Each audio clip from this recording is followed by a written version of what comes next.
Assalamualaikum warahmatullahi wabarakatuh. Perkenalkan, saya Ahmad Jepri Arianto, NIM B1B1241110. Di sini saya akan membuat tugas ujian tengah semester mata kuliah korupsi dan pemerintahan. Pada kesempatan ini, saya akan membahas fenomena korupsi dalam pemerintahan di Indonesia melalui sebuah kasus nyata seperti mengkaji aktor, penyebab, dampak, dan solusi berdasarkan teori governance dan anti korupsi. Saya pilih kasus bantuan sosial COVID-19 yang melibatkan mantan Menteri Sosial Juliari Batubara. Kasus ini terjadi pada tahun 2020, di mana bantuan sosial yang seharusnya diberikan kepada masyarakat terdampak pandemi justru disalahgunakan. Dalam praktiknya, terdapat pemotongan dana bantuan oleh oknum tertentu dengan mengambil VE dari setiap paket bantuan yang disalurkan. Kasus ini menjadi sorotan publik karena terjadi di tengah kondisi krisis saat masyarakat sangat membutuhkan bantuan dari pemerintah. Dalam kasus ini terdapat beberapa aktor penting, yaitu aktor individu yaitu penjabat publik seperti Menteri Sosial dan stafnya yang memiliki wewenang dalam pengelolaan bantuan. Kemudian lembaga, yaitu Kementerian Sosial sebagai institusi yang bertanggung jawab atas distribusi bantuan. Kemudian jaringan, yaitu pihak swasta atau vendor penyedia bantuan yang bekerja sama dalam proyek tersebut. Hal ini menunjukkan bahwa korupsi tidak dilakukan secara individu saja, tetapi melibatkan jaringan yang terorganisir.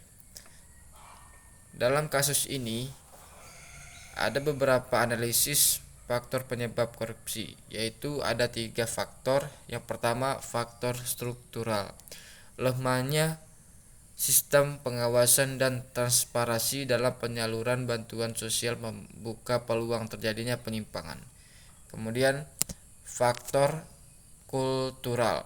Masih adanya budaya permisif terhadap korupsi, seperti anggapan bahwa praktik proyek adalah hal yang biasa. Kemudian faktor kelembagaan, kurangnya akuntabilitas dan integritas dalam lembaga pemerintahan, serta lemahnya sistem kontrol internal. Kemudian dampak korupsi terhadap tata kelola pemerintahan. Korupsi ini memiliki dampak yang sangat luas. Yang pertama, menurunkan kepercayaan kepada masyarakat. Kemudian menghambat efektivitas program pemerintahan. Yang ketiga, memperparah ketimpangan sosial terutama bagi masyarakat miskin. Yang terakhir, merusak prinsip good governance seperti transparansi, akuntabilitas, dan keadilan. Dalam kasus ini, masyarakat seharusnya menerima bantuan secara penuh, justru dirugikan.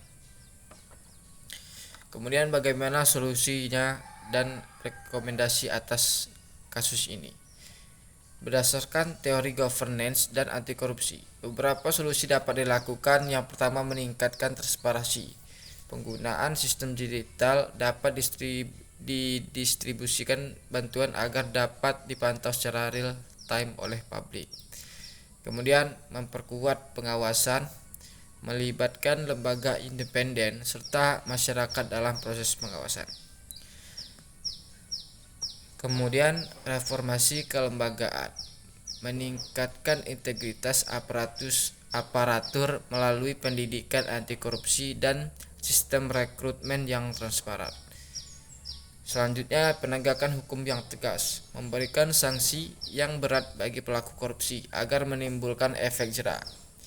Kemudian yang terakhir, partisipasi publik, mendorong masyarakat untuk aktif melaporkan praktik korupsi. Nah, sebagai kesimpulan, korupsi merupakan masalah serius yang melibatkan banyak faktor dan aktor. Oleh karena itu, penanganannya harus dilakukan secara menyeluruh melalui perbaikan sistem, peningkatan integritas, dan partisipasi masyarakat. Mungkin segitu saja analisis dari saya. Mohon maaf jika ada salah kata. Wassalamualaikum warahmatullahi wabarakatuh.